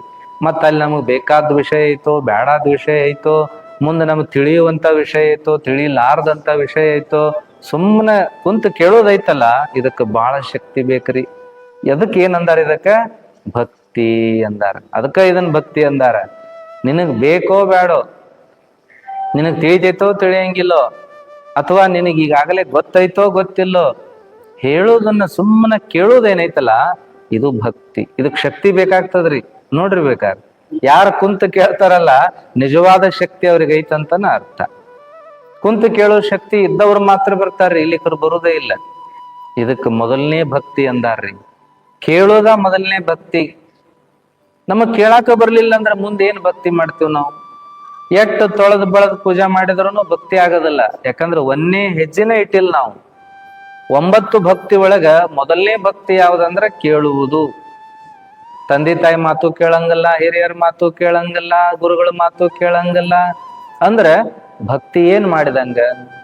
ನಾವು ದೇವರಿಗೆ ಏನಪ್ಪಾ ಅಂದ್ರ ಲಕ್ಷ ಖರ್ಚು ಮಾಡಿ ಪೂಜಾ ಮಾಡಬಹುದು, ಅಲಂಕಾರ ಮಾಡಬಹುದು, ಮಡಿ ಉಡಿಸಬಹುದು, ಬೆಳ್ಳಿ ಬಂಗಾರಗಳನ್ನ ಹಾಕಬಹುದು. ಆದ್ರೆ ಕೇಳುವ ಸೌಜನ್ಯತೆ ನಮ್ಮಲ್ಲಿಲ್ಲ ಅಂದ್ರೆ ಅದೆಂತ ಭಕ್ತಿನ ಆಗುದಿಲ್ಲ. ಅದಕ್ಕೆ ಮೊದಲ ಸುಮ್ಮನೆ ಕೇಳುವುದನ್ನ ರೂಢಿ ಮಾಡ್ಕೋಬೇಕು. ಏನೂ ಮಾಡೋದು ಬೇಡ, ಸುಮ್ಮನೆ ಕೇಳೋದು. ಈಗಾಗಲೇ ಕೇಳಿನ್ ಬಿಡು, ಗೊತ್ತಾಯ್ತು ಬಿಡು, ಭಾಳ ಮಂದಿ ಆಗ್ಯಾರ ಹೇಳೋರು, ನಾವು ಕೇಳೀವಿ, ತಲಿ ಬೆಳಗಾಗ್ಯದ, ಅದು ಗೊತ್ತಾಯ್ತ, ಇದು ಗೊತ್ತದ ನನಗ, ಇಂಥ ಭಾವನ ಬಂತು ಅಂದ್ರೆ ಅದು ಭಕ್ತಿ ಆಗುವುದೇ ಇಲ್ಲ ಅಂತೇಳಿ. ಗುರುಗಳು ಬಾಳ ಮಾತು ಹೇಳಿದ್ರು ಕೂಡ ಶಿಷ್ಯ ಹುಣ ಅಂತಿದ್ದಿಲ್ಲವ. ಮಾತಿಗೆ ಏನಂತಿದ್ದ? ಅದರಿ ಅಂತಿದ್ದ. ಗುರುಗಳೊಂದ್ ಪಟ್ ಅಂತ ತೆಲಿಗೆ ಬಡದ್ರು. ಏನ್ಲಿ ಎಲ್ಲದಕ್ಕೂ ಅದ ಅಂತಿ, ಎಲ್ಲ ಏನ್ ಗೊತ್ತೈತಿ ನಿನಗ್ ಮಗನ ಅಂತಿದ್. ಅದರಿ ಅಂದವ, ಮತ್ತ ಬಡದ್ರ ಅವಂಗ. ಅದ ಅಂದ್ರ ಗುರ್ತದ ಅಂದಂಗ ಅದ. ಅದಕ್ಕ ಹಂಗ ಅನ್ನಬಾರ್ದು, ಹೂ ಅನ್ನೋದು ಕಲಿಬೇಕು. ಮತ್ತೆ ಕೆಲವ್ರು ಹಿಂಗಿರ್ತಾರ ಶಿಷ್ಯರು, ಹೂನು ಅನ್ನಂಗಲ್ಲ, ಅವ್ರು ಸುಮ್ಮನೆ ಇರ್ತಾರ. ಏನೋ ಹೂ ಒಂದೇನ ಅನ್ಬೇಕು, ಮತ್ತ ಅವ್ರಿಗೆ ಹೂ ರೀ ಅಂತಾರ ಅವ್ರ. ಅಲ್ಲಪ್ಪ, ನೀ ಕೇಳಿದಿ, ನಿನಗ ನಾವ್ ಹೇಳಿ ತಿಳಿತು ಅನ್ಬೇಕಾದ್ರ ಹೂ ಅನ್ಬೇಕಲ್ಲಿ. ಹೂನ ಇಲ್ಲ ಅಂದ್ರೆ ಹೆಂಗ? ಹಿಂಗೇನಪ್ಪಾ ಅಂದ್ರೆ ನಾವು ಎಂತ ಅಹಂಕಾರ ನಮ್ಮೊಳಗ ಇರ್ತದಂದ್ರ, ಹೇಳುದನ್ ಕೇಳಿದ್ರ ನಾವೆಲ್ಲಿ ಸಣ್ಣವ್ರ ಹಾಕಿವೆ ಏನ, ಹೇಳಿದ್ದಕ್ಕೆಲ್ಲ ಹೂ ಅಂದ್ರ ನಾವೆಲ್ಲಿ ಸಣ್ಣವ್ರ ಹಾಕಿವೆ ಏನ, ಹಿಂಗಾಗಿ ಅಹಂಕಾರ ಕಾಡೋದಕ್ಕ ಹೂನು ಅನ್ನಂಗಿಲ್ಲ, ಅದರಂಗ ಮಾಡಂಗೂ ಇಲ್ಲ. ಅದಕ್ಕೆ ಹಿಂಗಾಗಬಾರ್ದು. ಕೇಳುವ ಭಕ್ತಿ ಮೊದಲು ಮಾಡ್ಬೇಕು. ನಾವು ಗೊತ್ತಿದ್ರು ಕೇಳ್ಬೇಕು, ಕೇಳಿದಗಳೇ ಹ್ಞೂ ಅನ್ಬೇಕು, ಹೇಳಿದಗಳೇ ಹ್ಞೂ ಅನ್ಬೇಕು, ಅದು ರೂಢಿ ಮಾಡ್ಬೇಕು. ಆ ಶಿಷ್ಯ ಒಟ್ಟ ಮಂಡ ಕೇಳವಲ್ಲಾಗಿದ್ದ. ಬಡದು ಬೇಯ್ದು ಎಲ್ಲ ಆತು. ಅವಾಗ ಒಬ್ರು ಹಿರಿಯರಾದ ಮಿಲಿಟರಿ ಅವರೊಬ್ರು ಬಂದಿದ್ರಲ್ಲಿ, ಮಿಲಿಟರಿ ಒಳಗೆ ಸರ್ವಿಸ್ ಮಾಡಿ ರಿಟೈರ್ ಆದವ್ರು ಅವ್ರು ಬಂದಿದ್ರು. ಅವಾಗ ಇದನ್ನೆಲ್ಲ ನೋಡಿ ಅವ್ರು ಅಂದ್ರು, ಆ ಹುಡುಗನ ಕರೆದು ಹೇಳಿದ್ರು, ತಮ್ಮ ನೀ ಮಿಲಿಟರಿಯಾಗ ಹೋಗ್ಬೇಕ್ಲೆ ಅಂದ್ರ ನಿನಗ ಹ್ಞೂ ಅನ್ನೋದು ಬರ್ತೈತಿ. ಇಲ್ಲಿಕರ್ ಬರೋದೇ ಇಲ್ಲ ನಿನಗ. ನೀ ಹ್ಞೂ ಅನ್ಲಿಲ್ಲ ಅಂದ್ರೆ ಅವ್ರು ಒದಿತಾರ ಅಲ್ಲಿ, ಮತ್ ಹ್ಞೂ ಅನ್ನಬೇಕಲ್ಲಿ. ಮಿಲಿಟರಿ ಒಳಗ ಹಿರಿಯರು ಯಾರು ಇರ್ತಾರಲ್ಲ, ಅವ್ರು ಹೇಳಿದ್ ಹ್ಞೂ ಅನ್ನಬೇಕು. ಅವರು ಸೀನಿಯರ್ಸ್ ಇರ್ತಾರಲ್ಲ, ಅವ್ರು ಹೇಳಿದ್ದನ್ನು ಹ್ಞೂ ಅನ್ನಬೇಕು. ಹ್ಞೂ ಅನ್ಲಿಲ್ಲ ಅವ್ರಿಗೆ ಶಿಕ್ಷಾ, ಹ್ಞೂ ಅನ್ಲಿಲ್ಲ ಅವ್ರಿಗೆ ಡಿಮೋಷನ್, ಹ್ಞೂ ಅನ್ಲಿಲ್ಲ ಅವ್ರಿಗೆ ವ್ಯವಸ್ಥೆ ಇಲ್ಲ. ಹಂಗಾಗಿ ಹ್ಞೂ ಅನ್ಬೇಕು. ಅವ್ರು ಎಬ್ಸಿದ್ ಹೇಳ್ರಿ ಅಂದ್ರೆ ಎದ್ದ ಬಿಡ್ಬೇಕ್ರಿ, ಇನ್ನಟ್ ತಡ್ರಿ ತುಂಬ ತಗೊಳಂಗಿಲ್ಲ ಅವಾಗ. ಆಮೇಲೆ ಓಡ್ಬೇಕು, ಇಷ್ಟು ಕಿಲೋಮೀಟರ್ ಓಡ್ಲೇಬೇಕು. ಒಂದ್ 10 ಕಿಲೋ 15 ಕಿಲೋ ತೂಕ ಬೆನ್ನಿಗೆ ಹಾಕೊಂಡು ಓಡ್ಬೇಕಂದ್ರ ಓಡಬೇಕು. ಮೊಣಕಾಲಿ ಅಡ್ಡಾಡ್ರಿ ಉಸುಗ್ನ್ಯಾಗ ಅಂದ್ರ ಅಡ್ಡಾಡಬೇಕು. ಕೆಸರ್ನ್ಯಾಗೆಲ್ಲ ಇವತ್ತು ಓಡೋದೈತಿ, ಓಡಬೇಕು. ಇವತ್ತ ಏನಪ್ಪಾ ಟ್ರೆಕ್ಕಿಂಗ್ ಅದ, ಅಡವ್ಯಾಗ ಅಡ್ಡಾಡೋದದ, ನಿಮ್ ಊಟದ ಡಬ್ಬಿ ನೀರಿನ ಡಬ್ಬಿ ತಗೊಂಡ್ ನಡ್ರಿ ಅಂತಾರ. ಸಂಜೆ ಮಠ ನೀವ್ ಏನ್ ಮಾಡ್ತಿರ್ ಬಿಡ್ತಿರ್ ಗೊತ್ತಿಲ್ಲ, ಕೊಟ್ಟಂತ ಆಹಾರ ಮಾತ್ರ ತಿನ್ನೋದು, ಮತ್ತೇನು ಇಲ್ಲ. ಅಷ್ಟ ನೀರು ಕುಡಿಯೋದು, ವಾಪಸ್ ಬರ್ಬೇಕು. ಏನೇನು ಅದಾವ ನಿಯಮಾವಳಿಗಳು. ಹ್ಞೂ ಅನ್ನಬೇಕು. ಹ್ಞೂ ಅನ್ಲಿಕ್ಕಂದ್ರೆ ನಡೆಯಂಗಿಲ್ಲ. ಇದಂತೂ ಅಲ್ಲ. ಇದನ್ನ ಬಿಟ್ಟು ಅದಾವ ಏನಪ್ಪಾ ಅಂತಂದ್ರ, ಸೀನಿಯರ್ ಇದ್ದವ್ರು ಅವರು ಕುದುರೆ ತೋರಿಸಿ ಕತ್ತಿ ಅಂದ್ರು ಹೂನ ಅನ್ಬೇಕು, ಕತ್ತಿ ತೋರಿಸಿ ಕುದುರೆ ಅಂದ್ರುನು ಹೂನ ಅನ್ಬೇಕು. ಅವಾಗ ನೀ ಇಲ್ಲ ಅಲ್ಲ ಅಂತ ವಾದ ಮಾಡಿದೆ ಅಂದ್ರೆ ನಿನ್ನೇನ್ ಮಾಡ್ತಾರ, ಹಿಂದಿಡ್ತಾರ. ಅವಾಗ ಹಿಂದಿಡ್ತಾರ, ನಿನ್ ಮೇಲೆ ಒಂದ್ ಲಕ್ಷ್ಯ ಇಡ್ತಾರ. ಇವ ಶಾಣೆತನ ತೋರ್ಸಕತ್ತಾನ ಹುಡುಗಿವ, ಇವನ್ ಬರೋಬ್ಬರಿ ಮಾಡೋನ್ ತಡಿ ಅಂತ ಹೆಚ್ಚಿಗೆ ದುಡಿಸ್ತಾರ, ಹೆಚ್ಚಿಗೆ ದಣಿಸ್ತಾರ, ಹೆಚ್ಚಿಗೆ ಏನಪ್ಪಾ ಅಂತಂದ್ರ ಮೈ ನೋವಾಗಂಗ್ ಮಾಡ್ತಾರ ಅವ್ರು. ಅದಕ್ಕೆ ಅಲ್ಲಿ ಏನ್ ಮಾಡ್ಬೇಕು ಅಂತಂದ್ರ, ಏನ್ ಹೇಳ್ತಾರ ಹ್ಞೂ ಅನ್ಬೇಕು. ಮಿಲಿಟರಿ ರೂಲ್ ಅದು. ಏನ್ ಹೇಳ್ತಾರ ಹ್ಞೂ ಅನ್ನೋದು. ಕತ್ತಿ ತೋರಿಸಿ ಕುದುರ್ಲಿ ಅದು ಅಂತಂದ್ರ ಹೌದ್ರಿ ಸರ್ ಎಸ್ ಸರ್ ಅನ್ಬೇಕಂತ. ಅವ್ರು ಹೇಳಕತ್ತಿದ್ರು ಎಸ್ ಸರ್ ಅನ್ನೋದು. ಅದೇಂಗ್ರಿ ಕತ್ತಿ ತೋರಿಸಿ ಕುದುರೆ ಅಂದ್ರ ಹ್ಞೂ ಅನ್ನೋ ನಾವು ನಮಗೇನ್ ತಿಳಿಯಂಗಿಲ್ಲನ, ನೋಡ್ರಿ ಚಂದಾಗ ಗೊತ್ತರಾಕತ್ತಿಲ್ಲ, ಹಿಂಗ ಅಂದ್ರ ಮುಗ್ದ ಹೋಗ್ತ. ಅವ್ರನ್ನ ಮತ್ತೇನ್ ಮಾಡ್ತಾರ, 3 ತಿಂಗಳು ಮುಗಿ ಟ್ರೈನಿಂಗ್ 6 ತಿಂಗಳಾಗೋಂಗ್ ಮಾಡಿಬಿಡ್ತಾರ ಅವ್ರು. ಅದಕ್ಕೆ ಹೂನ ಅನ್ನೋದಲ್ಲಿ ಹ್ಞೂನ್ರಿ ಸರ್.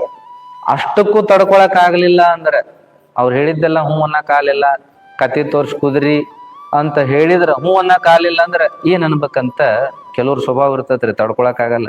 ಇದ್ದದ್ದು ಹೇಳಿ ಬಿಡ್ಬೇಕಂತಿರ್ತಾರ, ಹೊಡೆದರ ಹೊಡಿಲಿ ಹೊರಗರ ಹಾಕ್ಲಿ. ಅಂತವ್ರಿಗೆ ಏನ್ ಹೇಳಿದ್ರಂದ್ರ ಅವರು, ನೋಡಪ್ಪ ನಿನಗ್ ತಡ್ಕೊಳಕ್ ಆಗ್ಲಿಲ್ಲ ಅಂದ್ರೆ ಏನ್ ಮಾಡ್ಬೇಕು ಸರ್, ಅದು ಯಾಕ ಒಂಚೂರು ಗಿಡ್ ಐತಲ್ರಿ ಅನ್ಬೇಕಂತ. ಅವ್ರ ದೊಡ್ಡವ್ರ ಮುಂದೆ ನಾವು ದೊಡ್ಡತನ ತೋರಿಸ್ಬಾರ್ದು. ಅದಕ್ಕೆ ಏನ್ ಹೇಳ್ಬೇಕತ್ತ, ಕತ್ತಿ ತೋರಿಸಿ ಕುದುರೆ ಅಂದಾಗ ಒಪ್ಕೊಳಕ್ ಆಗ್ಲಿಲ್ಲ ಅಂದ್ರ ಏನ್ ಅನ್ಬೇಕಂತ, ಸರ್ ಅದ್ಯಾಕೋ ಗಿಡ್ ಐತಲ್ರಿ ಅನ್ಬೇಕಂತ. ಸರ್ ಅದ್ಯಾಕ ದನಿ ಪರ್ಕ್ ಐತಲ್ರಿ ಅನ್ಬೇಕಂತ. ಸರ್ ಅದ್ಯಾಕೋ ಕಿವಿ ಒಂದ್ ಮನಿ ಹಿಂಗ ಇದಾವ್ ನೋಡ್ರಿ ಅನ್ಬೇಕಂತ. ಸರ್ ಅದೊಂಚೂರು ಬಣ್ಣ ಹೆಂಗೈತಲ್ರಿ ಅನ್ಬೇಕಂತ. ಅಷ್ಟೆಲ್ಲ ಕೇಳಿದ ಮೇಲೆ ಹೌದಲೇ ತಮ್ಮ ಅದು ಕತ್ತೆಲ್ಲ ಕುದುರಿ ಅಂತ ಅವ್ರು ಹೇಳಿದ ಮೇಲೆ ಹಾ ಸರ ನನಗದ ಅನಿಸ್ತ್ರಿ ಅಂತ ಅವಾಗ ಅನ್ಬೇಕ ವಿನಃ ಮೊದಲ ನೀ ಅವ್ರಿಗೆ ತಿಳಿಸಿ ಹೇಳಕ್ ಹೋದೆ ಅಂದ್ರೆ ನಡೆಯಂಗಿಲ್ಲ ಅಂತ. ಅದಕ್ಕೆ ಅವ್ರು ಹೇಳಿದ್ರು ಹ್ಞೂ ಅನ್ನೋದು ಕಲಿಬೇಕು ಅಂದ್ರೆ ಮಿಲಿಟ್ರಿಯಾಗ ಸೇರ್ಕೋರಿ ಅಂದ್ರೆ ಗೊತ್ತಾಕತಿ, ಅನ್ಲಿಕ್ಕಂದ್ರೆ ಒದಿತಾರ ಅವರು, ಶಿಕ್ಷೆ ಕೊಡ್ತಾರ. ಅದಕ್ಕೆ ಇರ್ಲಿ. ಇನ್ನೂ ಒಂದು ದಾರಿ ಐತಿ ನಮಗ, ಇಲ್ಲಿ ಬಂದ್ಮ್ಯಾಗ ಗುರ್ತಾದದ್ದು. ಕೋರ್ಟ್ ಕಚೇರಿ ನಮ್ಗೇನ್ ಗೊತ್ತ, ಅಲ್ಲಿ ಏನ್ ಕತೆ ಗೊತ್ತಿಲ್ಲ. ಇಲ್ಲಿ ಇವರೆಲ್ಲ ಅಡ್ಡಾಡಿ ಹೇಳ್ತಿದ್ರು, ಟೈಮ್ ಸರಿಯಾಗಿ ಹೋಗಿ ನಿಲ್ಬೇಕು, ಮತ್ ಕೈ ಮುಕ್ಕೊಂಡ್ ನಿಲ್ಬೇಕು, ಅಂಗಿ ಎದಿ ಗುಂಡಿ ಬಿಚ್ಕೊಂಡ್ ನಿಲ್ಲು ಹಂಗಿಲ್ಲ, ಆಮೇಲೆ ಕೈಯಾಗ ಏನಾರ ಸುತ್ಕೊಂಡ್ ನಿಂದ್ರು ಹಂಗಿಲ್ಲ, ದಾರ ಪಾರ ಕಟ್ಟಿಗಳು ಹಂಗಿಲ್ಲ, ತಲೆ ಮ್ಯಾಗ ಏನಾರ ಹಾಕೊಳ್ಳು ಹಂಗಿಲ್ಲ, ಲಪಾಟಿ ಏರ್ಸಿ ಕಟ್ಟು ಹಂಗಿಲ್ಲ, ಬಾಯಾಗ ಏನು ಎಲ್ಲಡಿಕೆ ಹಾಕೊಳ್ಳು ಹಂಗಿಲ್ಲ. ಆಮೇಲೆ ಅವ್ರು ಒದರಿದಗಳೇ ಅಲ್ಲಿ ಮುಂದೆ ಹೋಗಿ ಕೈ ಕಟ್ಕೊಂಡ್ ನಿಲ್ಬೇಕು, ಇಲ್ಲ ಕೈ ಮುಕ್ಕೊಂಡ್ ನಿಲ್ಬೇಕು, ಹ್ಞೂನ್ರಿ ಸರ್ ಅನ್ಬೇಕು. ನೋಡ್ರಿ ಶಿಷ್ಟಾಚಾರ ಇವೆಲ್ಲ. ಗುರುಗಳ ಮುಂದಿಲ್ಲ ಅಂದ್ರೆ ನಿಲ್ಲಂಗಿಲ್ಲ. ಎಲ್ಲರಿಕೆ ಹಾಕೊಂಡ್ ಬರ್ಬೇಡ್ರು ಅಂದ್ರೆ ಕೇಳಂಗಿಲ್ಲ. ಎಲ್ಲರಿಕೆ ಹಾಕೊಂಡ ಮಾತಾಡ್ತಾರ ಗುರುಗಳ ಮುಂದೆ, ಅಲ್ಲ ಅಲ್ಲ ಅಲ್ಲ ಅಂತ ಮಾತಾಡ್ತಿರ್ತಾರ ನೋಡ್ತೀವಿ. ಇಲ್ಲಿ ಉಗುಳಿ ಬೇಡ್ರ ಗುಡಿ ಸುತ್ತಮುತ್ತ ಅಲ್ಲೇ ಪಿಚಕಾರಿ ಉಗುಳೇ ಬಿಡ್ತಾರ. ಆಮೇಲೆ ನಾವೊಂದು 1 ತಿಂಗಳು ಇವ್ರನ್ನೆಲ್ಲಾ ಇಲ್ಲಿ ಸುತ್ತ ಕುಂತ ಮಾತಾಡಿ ಹೋರಿಪ್ಪ ಅಂತ ಹಚ್ಚಿದ್ರೆ ಪೇಂಟ್ ಮಾಡೇ ಹೋಗ್ತಾರೆ ಎಲ್ಲ ಅಂತಿರ್ತೇವಪ್ಪ. ಏನಪ್ಪಾ ಗುರುಗಳ ಮುಂದೆ ಶಿಷ್ಟಾಚಾರ ಇವೆಲ್ಲ ಮಾಡ್ಬೇಕು. ಇದನ್ ಮಾಡ್ಲಾರ್ದಕ್ಕ ಕೋರ್ಟ್ ಕಲಿಸ್ತೈತ್ ನೋಡ್ರಿ ಅಲ್ಲಿ. ಗುರುಗಳ ಮುಂದೆ ಹೆಂಗ್ಯಾರ ಬರ್ತಿರ್ತಾರ, ಹೌದಲ್ರಿ? ಅಂಗಿ ಗುಂಡಿ ಬಿಚ್ಕೊಂಡ ಬರ್ತಿರ್ತಾರ, ಹರಕರಿಬಿ ಹಾಕೊಂಡ ಬರ್ತಿರ್ತಾರ, ಲಪಾಟಿ ಏರ್ಸ್ಕೊಂಡ ಬರ್ತಿರ್ತಾರ, ಬಾಯಿ ತುಂಬ ತಂಬಾಕ್ ತುಂಬ್ಕೊಂಡ ಬರ್ತಿರ್ತಾರ. ಮತ್ತ ಇಂಥವು ಅಲ್ಲ ಭಕ್ತಿ ಅನ್ನಂಗಲ್ಲಿ ಇವಕ್ಕ. ಇದನ್ನ ಎಲ್ಲಿ ಕಲಿಸ್ತಾರೆ? ಮಿಲಿಟರಿಯಾಗ ಕಲಿಸ್ತಾರ, ಕೋರ್ಟ್ನ್ಯಾಗ ಕಲಿಸ್ತಾರ. ಮತ್ತ ಇಲ್ಲಿ ಗುರುಗಳು ಕಲಿಸಿದ್ರೆ ಕಲೀಲಿಲ್ಲ ಅಂದ್ರ ಮುಂದೆ ಎಲ್ಲಿ ಕಲಿಯೋದಾಕತ್ರಿ? ಪೊಲೀಸ್ ಸ್ಟೇಷನ್, ಕೋರ್ಟ, ಮಿಲಿಟರಿ ಇಂತಲ್ಲೇ ಕಲಿಬೇಕಾಕತಿ. ಅದಕ್ಕ ಗುರುಗಳು ಕಲಿಸೋ ಪಾಠವನ್ನ ಗುರುಗಳ ಮುಂದ ಕೂತ್ ಕಲಿತ್ ಬಿಟ್ರ ನಾವು ಚಲೋ ಅನಿಸ್ಕೋತೀವಿ, ಒಳ್ಳೆಯವ್ರ ಅನಿಸ್ಕೋತೀವಿ, ಜೀವನದಾಗ ಬೆಳಿತೀವಿ. ರಿಮಾರ್ಕ್ ಯಾವ ಬೀಳಂಗಲ್ಲ ನಮ್ಮ ಮ್ಯಾಲ. ಅದನ್ನ ನಾವು ಇಲ್ಲಿ ಕಲೀಲಿಲ್ಲ, ಗುರುಗಳ ಮುಂದೆ ಕುಂತು ಕಲೀಲಿಲ್ಲ, ಅವ್ರು ಹೇಳಿದ್ದಕ್ ಹ್ಞೂ ಅನ್ಲಿಲ್ಲ ಅಂದ್ರೆ ಏನಾಕತ್ರಿ? ಪೊಲೀಸ್ ಸ್ಟೇಷನ್ಯಾಗ ಕಲಿಯೋದಾಕತಿ, ಇಲ್ಲ ಕೋರ್ಟ್ನ್ಯಾಗ ಹೋಗಿ ಕಲಿಯೋದಾಕತಿ. ಅವಾಗ ರಿಮಾರ್ಕ್ ಬೀಳ್ತೈತಿ ನಿಮಗ. ಅವ ಏನು ಈಗ ಈಗ ಹಂಗ್ ಮಾಡಕತ್ತಾನವ, ಕೆಟ್ಟ ಓಡಾಳಿದ್ದವ, ಸ್ಟೇಷನ್ ನಾಲ್ಕು ಒದ್ದ ಕೋರ್ಟ್ ಕಚೇರಿ ಅಲದಾಡಿಸಿದ್ರು ನೋಡು, ಅದಕ್ ಬುದ್ಧಿ ಬಂದತ್ತ ಅವಂಗ ಅಂತಾರ ಅವಾಗ. ಅದಕ್ಕೆ ಏನಪ್ಪಾ ಅಂದ್ರ ಗುರುಗಳ ಮುಂದ ನಾವು ಕುಂತು ಕೇಳೋದು, ತಂದೆ ತಾಯಿಗಳ ಮುಂದ ಕೂತು ಕೇಳೋದು ಅಂದಾಗ ನಮಗ ಸಂಸ್ಕಾರನೂ ಬರ್ತೈತಿ. ಮುಂದ ನಮಗೇನಪ್ಪಾ ಅಂದ್ರ ಸದ್ಗತಿನೂ ದೊರಿತೈತಿ. ನಮಗೇನಪ್ಪಾ ಅಂದ್ರ ಒಳ್ಳೆಯ ಒಂದು ಜೀವನಕ್ಕ ಒಂದು ದಾರಿ ಆಗ್ತತಿ ಅನ್ನುವಂಥದ್ದು. ಅದಕ್ಕೆ ಶ್ರವಣ ಭಕ್ತಿ ಅಂತ ಹೇಳಾರ. ಕೇಳೋರು ಮೊದಲು ಕೇಳ್ರಿಪಾ, ಹ್ಞೂ ಅನ್ರಿ. ಅದ್ರ ನಾವ್ ಆಗಲ್ ಪಕ್ಕನ ಹೇಳತ್ತೇವ್, ನಿಮ್ ಊರಾಗ ಅದಿಲ್ಲ ಇಲ್ಲ ಓದ್ತಿರ್ತೀವ, ಹ್ಞೂ ಅನ್ನೋದ್ ಇಲ್ಲ ಕೈಲೇ ಒಂದು ಹಾಕಿ ಹೇಳೋದು ಒಟ್ಟ ಅದನ್ನ. ನಾವು ನೋಡ್ರಿಪ್ಪ ರಬಕವಿಂದ ಇಲ್ಲಿ ಬರ್ಬೇಕಾದ್ರ 8 ತಾಲೂಕು ದಾಟಿ ಬರ್ತೀವಿ ಅಂತ ನಾವ್ ಎಲ್ಲಿ 8 ರೀ 10 ಅದಾವ್ ಅಂತ ಅಡ್ಡಾಡೋರ್ ನಾವ್ 8 ಅನ್ನೋರ್ ಅದ್ರು ಸಹಿತ ಇಲ್ಲಪ್ಪಾ ಹಿಂಗ ಅಂದ್ರೆ ಕೈಲಿ ಹಾಕಿ ಹೇಳುವಂತಹದ್ದು. ಏನ್ರಿ ನಿನ್ನೆ ಅಂತ ಚಲೋ ಆಗಿತ್ತು ಹುಗ್ಗಿ, ನಿನ್ನಿದೇನ್ ಹೇಳ್ತೀರಿ, ಮೊನ್ನೆ ಅಂತ ಬೇಸಿಯಾಗಿತ್ತು, ಅಮೃತ ಆದಂಗ ಆಗಿತ್ತು, ಉಂಡಿರೇ ಇಲ್ಲಿ ನೀವು ಅಂತ. ಹಿಂಗ ಮಾತನ್ನ ಮುರಿದು ಮಾತಾಡೋದೇನೈತಲ್ಲ, ಇದು ಅಗೌರವ ಕೊಟ್ಟಂಗ್ರಿ. ಗುರುಗಳಿಗಾತು, ಹಿರಿಯರಿಗಾತು, ತಂದೆ ತಾಯಿಗಾತು ಅಗೌರವ ಕೊಟ್ಟಂಗ್ರಿ. ಅದು ಹೇಳೋದಕ್ಕೆ ಹ್ಞೂ ಅಂದ್ರೆ ಬರೋಬ್ಬರಿ, ಕೈಲೇ ಮತ್ತೊಂದು ಹೇಳ್ತೀವಿ ಅಂದ್ರೆ ಅಲ್ಲ.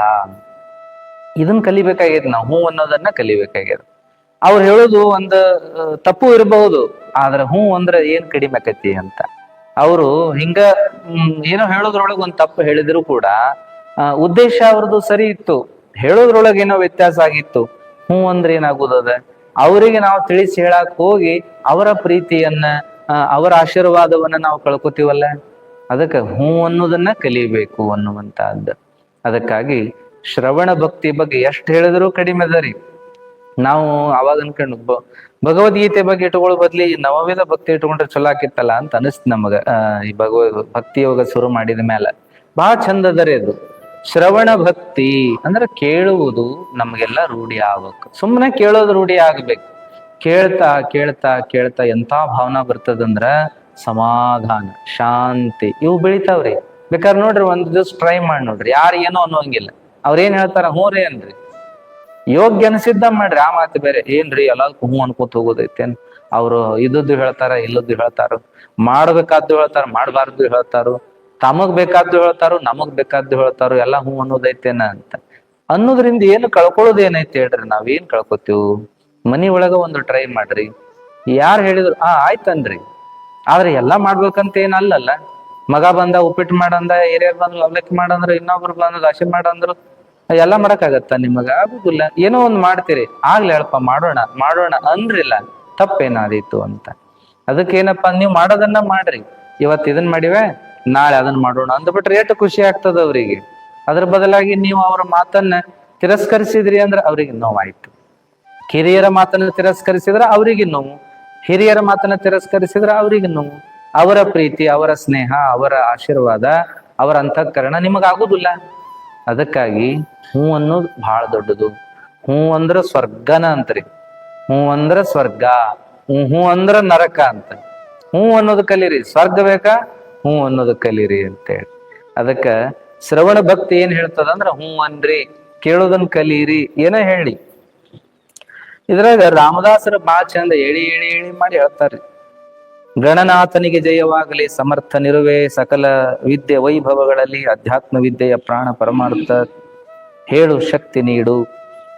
ವೇದ ಜನನಿ ಶಾರದೆಗೆ ನಮಸ್ಕಾರ, ಅಷ್ಟ ಸಿದ್ಧಿ ಸಿದ್ಧಿಸಲಿ, ಸ್ಫೂರ್ತಿಯ ರೂಪಳೆ ಮನ ಧ್ಯಾನದಲ್ಲೀಗ ಮಗ್ನವಾಗಲಿ, ಮಾಡುವೆ ಸದ್ಗುರು ಸ್ಮರಣ. ಎಲ್ಲರಿಗಿಂತ ಶ್ರೇಷ್ಠ ನೀನು, ನಿನ್ನಿಂದ ಆತ್ಮಜ್ಞಾನ ಬ್ರಹ್ಮಜ್ಞಾನ ಲಭಿಸುವುದು. ಶಿಷ್ಯ ಕೇಳಿದ, ದೇವ ಭಜನೆ ಮಾಡುವುದು ಹೇಗೆ? ಇದಕ್ಕೆ ಗುರು ಉತ್ತರ ಕೊಡುತ್ತಾನೆ, ಈ ಗ್ರಂಥದಲ್ಲಿ ಸುಲಭವಾಗಿ ನಾವು ನೀವೆಲ್ಲ ತಿಳಿಯುವಂಥವರಾಗೋಣ. ಇದು 3 ಭಾಷೆದಾಗ ಬರ್ದದಕ್ ಪುಸ್ತಕ ಬಹಳ ದೊಡ್ಡದಾಗೈತ್ರಿ. ಹಿಂದಿ, ಇಂಗ್ಲಿಷ್, ಕನ್ನಡ 3 ಐತನ್ನಡ. ಇರ್ಲಿ, ಗಮನವಿಟ್ಟು ಆಲಿಸು. 9 ಪ್ರಕಾರದ ಭಕ್ತಿಗಳಿಗೆ ಶಾಸ್ತ್ರಗಳು ಬಹಳ ಹೇಳಿವೆ. ಆಚರಣೆಯಿಂದ ತಿಳಿದು ಪವಿತ್ರನಾಗು. ಶ್ರವಣ, ಕೀರ್ತನ, ವಿಷ್ಣು ಸ್ಮರಣ, ಪಾದ ಸೇವನ, ಅರ್ಚನಂ, ವಂದನಂ, ದಾಸ್ಯ, ಸಖ್ಯ, ಆತ್ಮನಿವೇದನಂ ಅಂತ 9 ಪ್ರಕಾರದ ಭಕ್ತಿಗಳು. ಶ್ರವಣ ಭಕ್ತಿ ಅಂದ್ರ ಕೇಳುವುದೊಂದು ಭಕ್ತಿ. ಆಮೇಲೆ 2ನೇದ್ದು ಕೀರ್ತನ ಭಕ್ತಿ, ಕೀರ್ತನ ಹಾಡುವುದು, ಅದು ಒಂದು ಭಕ್ತಿ. 3ನೇದು ಸ್ಮರಣ, ಶಂಭೋ ಸ್ಮರಣ, ವಿಷ್ಣು ಸ್ಮರಣ, ದೇವರ ಸ್ಮರಣೆಯನ್ನ ಮಾಡೋದು ಕೂಡ ಒಂದು ಭಕ್ತಿ. 3ನೇದ್ದು. 4ನೇದು ಪಾದ ಸೇವನ ಅಂದ್ರ ಪಾದಕ್ಕೆ ನಮಸ್ಕಾರ ಮಾಡೋದು ಅಥವಾ ಪಾದವನ್ನು ಅನುಸರಿಸುವುದು. ಪಾದ ಸೇವನ ಅಂದ್ರೆ ಪಾದೋದಕ ತಗೊಳ್ಳೋದು ಅಂತ ಅಷ್ಟ ಅಲ್ಲ, ಅವರ ನಡೆಯೊಳಗೆ ನಮ್ಮ ನಡೆಯನ್ನ ಸೇರಿಸೋದು, ಅವರನ್ನ ಹಿಂಬಾಲಿಸುವುದು, ಅವರು ಹೇಳಿದ ತತ್ವವನ್ನ ಆಚರಿಸುವುದು. ಮುಂದೇನಪ್ಪಾ ಅಂದ್ರೆ ಅರ್ಚನ ಅಂದ್ರೆ ಪೂಜಾ ಮಾಡೋದು, ಇದು ಒಂದು ಭಕ್ತಿ. ವಂದನ, ನಮಸ್ಕಾರ ಮಾಡೋದು ಒಂದು ಭಕ್ತಿ. ದಾಸ್ಯ, ಸೇವಕನಾಗಿ ಕೆಲಸ ಮಾಡೋದು ಒಂದು ಭಕ್ತಿ. ಸಖ್ಯ, ಗೆಳೆಯನಂತೆ ಇರುವುದು ಕೂಡ ಒಂದು ಭಕ್ತಿ. ಆತ್ಮನಿವೇದನ, ನಮ್ಮ ಆತ್ಮವನ್ನೇ ಪರಮಾತ್ಮನಿಗೆ ಅರ್ಪಿಸುವುದು 9ನೇ ಭಕ್ತಿ. ಅಂದ್ರೆ 9 ಪ್ರಕಾರದ ಭಕ್ತಿ ಹೇಳ್ತಾರ. ಮುಂದೆ ಹೇಳ್ತಾರ, ಶಾಸ್ತ್ರದಲ್ಲಿ 9 ವಿಧ ಭಕ್ತಿ ಹೇಳಿದೆ, ಇದರ ವಿಸ್ತಾರ ಮುಂದಿದೆ, ಚೆನ್ನಾಗಿ ಕೇಳಿರಿ. ಮೊದಲ ಭಕ್ತಿ ಶ್ರವಣ, ಹರಿಕತೆ, ಪುರಾಣ, ಪ್ರವಚನ ಕೇಳಬೇಕು. ಹರಿಕತೆ, ಪುರಾಣ, ಕೀರ್ತನ, ಪ್ರವಚನಾದಿಗಳನ್ನ ಕೇಳಬೇಕು. ಎಲ್ಲೇ ಇಂಥ ಕಾರ್ಯಕ್ರಮ ನಡೀಲಿ, ಹೋಗಿ ಕೇಳುವ ರೂಢಿಯನ್ನ ಮಾಡ್ಕೋಬೇಕು. ಮನೆಗೆಲ್ಸ, ಹೊಲಗೆಲ್ಸ ದಿನ ಇರುವ ಅವೆಲ್ಲ ಯಾವೆಲ್ಲಿ ಬಿಡ್ತಾವ ನಮ್ಮನ್ನೆಲ್ಲ. ನಮಗಾಗಿ ಅಂತ ಒಂದು ಟೈಮ್ ಇಟ್ಕೋಬೇಕಲ್ಲ. ದುಡಿಯುವುದಿದ್ದದ್ದ, ಜೀವನಕ್ಕಾಗಿ ದುಡಿಯುವುದ ಜೀವನ, ಉಣ್ಣೋದ ಜೀವನ, ಉಡುದ ಜೀವನ, ಸಂಸಾರವೇ ಜೀವನ ಅಂತ ಕುಂತ್ರೆ ಮನುಷ್ಯ ದುಃಖಿ ಆಗತಾನ. ಎಷ್ಟಂತ ದುಡಿತಾನ ಹೇಳ್ರಿ? ಕೊನೆಗೆ ಒಂದು ದಿನ ಅಂತಾನ, ಎಷ್ಟರ ದುಡಿಲೋ ಮಾರಾಯ, ದುಡುದು ಸಾಕಾಗೈತಿ ಅಂತಾನ. ದುಡುದು ಏನ್ ಮಾಡಿದಂಗ ಆತ್ ನಾನು ಅಂತಾನ. ಗುಡ್ಡಕ್ ನಾಯಿ ಒದರ್ದಂಗ ಆತ್ ನೋಡ್, ಗುಡ್ಡಕ್ ಕಲ್ಲು ಹೊತ್ತಂಗ ಆತ್ ನೋಡ್ ಅಂತಾನ. ಒಂದಿನ ಅಂತಾನವ. ಅದಕ್ಕ ದುಡಿಯುವುದ ಜೀವನ ಅಲ್ಲ, ಹಂಗಂತ ದುಡಿಬಾರ್ದಂತಲ್ಲ. ದುಡ್ಕೋತ ಏನ್ ಮಾಡ್ಬೇಕಂದ್ರ ನಮ್ಮ ಮನಸ್ಸಿನ ನೆಮ್ಮದಿಗೆ ನಾವು ಒಂದಿಷ್ಟು ಪುರಾಣ, ಪ್ರವಚನ ಕೇಳ್ಬೇಕು, ಧರ್ಮದ ಬಗ್ಗೆ ತಿಳ್ಕೊಬೇಕು, ತತ್ವದ ಬಗ್ಗೆ ತಿಳ್ಕೊಬೇಕು. ಹಿರಿಯರು ಏನು ನಮಗಾಗಿ ಬರೆದಿಟ್ಟಾರಲ್ಲ ಅವುಗಳನ್ನ ಓದಾ ಕಾಲಿಲ್ಲ ಅಂದ್ರು ಕೇಳುವುದರ ಮಾಡಬೇಕು. ಎಷ್ಟು ಕೋಟಿ ಪುಸ್ತಕ ಅದಾವ್ರಿ. ನೋಡ್ರಿ ಬೇಕಾರ ಜಿಲ್ಲಾ ಗ್ರಂಥಾಲಯಕ್ಕೆ ಹೋಗ್ರಿ, ಎಷ್ಟು ಪುಸ್ತಕಗಳು ಇಟ್ಟಿರ್ತಾರ, ಕೋಟಿ. ಹಳ್ಳ್ಯಾಗ ಹಿಡ್ಕೊಂಡು, ತಾಲೂಕ್ನ್ಯಾಗ ಹಿಡ್ಕೊಂಡು, ಜಿಲ್ಲಾದಾಗ ಎಂಥ ದೊಡ್ಡ ಲೈಬ್ರರಿ, ರಾಜ್ಯ ಲೈಬ್ರರಿಗೂ ಏನು ಮುಗ್ದ ಓದ್ತಿ ಲೆಕ್ಕಿಲ್ದಷ್ಟು ಪುಸ್ತಕಗಳು. ಯಾವನ್ನ ಓದ್ತೀವಿ, ಯಾವನ್ನ ಬಿಡ್ತೀವಿ? ವೇದಗಳನ್ನ ಓದ್ತೀವ, ಶಾಸ್ತ್ರಗಳನ್ನ ಓದ್ತೀವ, ಆಗಮಗಳನ್ನ ಓದ್ತೀವ, ಪುರಾಣಗಳನ್ನ ಓದ್ತೀವ. ಅವೇನ್ ತುಸ ಅದಾವ? ಅವೆಲ್ಲ ಏನ್ರಿ? 100 ಉಪನಿಷತ್ ಅದಾವ್ರಿ, 18 ಪುರಾಣ ಅದಾವ್ರಿ, 4 ವೇದಗಳದಾವ್ರಿ, ಆಗಮಗಳು ಇನ್ನೆಷ್ಟೋ ಅದಾವ್ರಿ, ಶ್ರುತಿ ಸ್ಮೃತಿಗಳು ಇನ್ನೆಷ್ಟೋ ಅದಾವ್ರಿ, ಅದ್ರಾಗ ವಚನಗಳದಾವ್ರಿ, ದಾಸರ ಪದಗಳದಾವ್ರಿ, ಕೈವಲ್ಯ ಪದ್ಧತಿಗಳದಾವ್ರಿ, ಅಭಂಗಗಳದಾವ್ರಿ, ಸುನೀತಗಳದಾವ್ರಿ, ಸುಭಾಷಿತಗಳದಾವ್ರಿ. ಏನಂಗ ಇದಿಷ್ಟು ಬಿಟ್ಟ ಮತ್ತ ಇನ್ನೂ ಅದಾವ.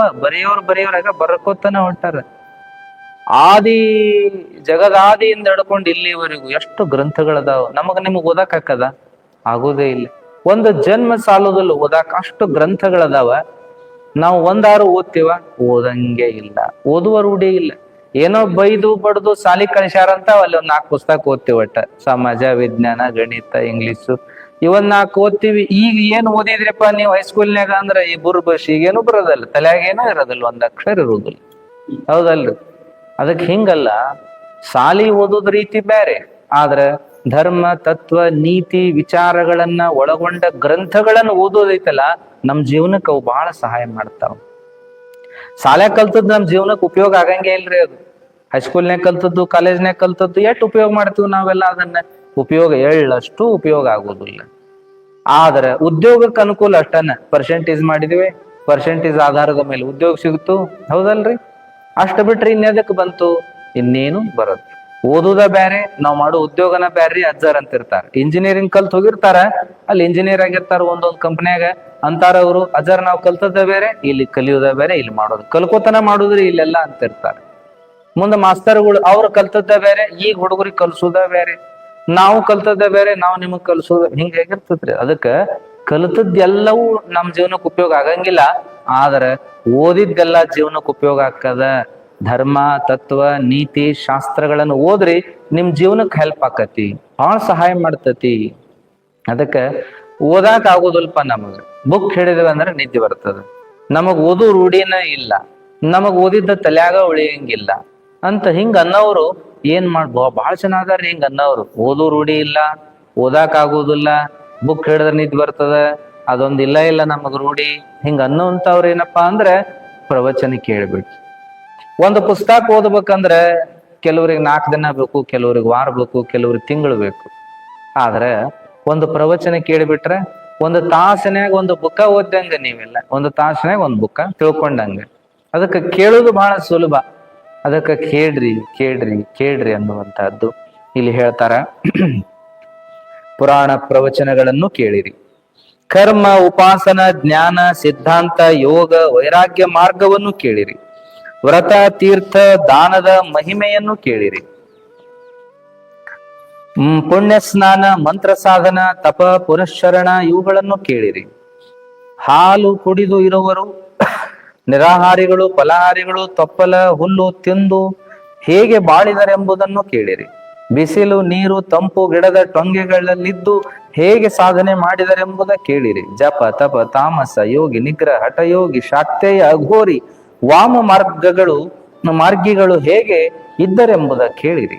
ಮುದ್ರೆ, ಆಸನ, ಚಕ್ರಗಳು, ಶರೀರ ಹಾಗೂ ವಿಶ್ವ ರಚನಾ ಶಾಸ್ತ್ರ ಬಗ್ಗೆ ಕೇಳಿರಿ.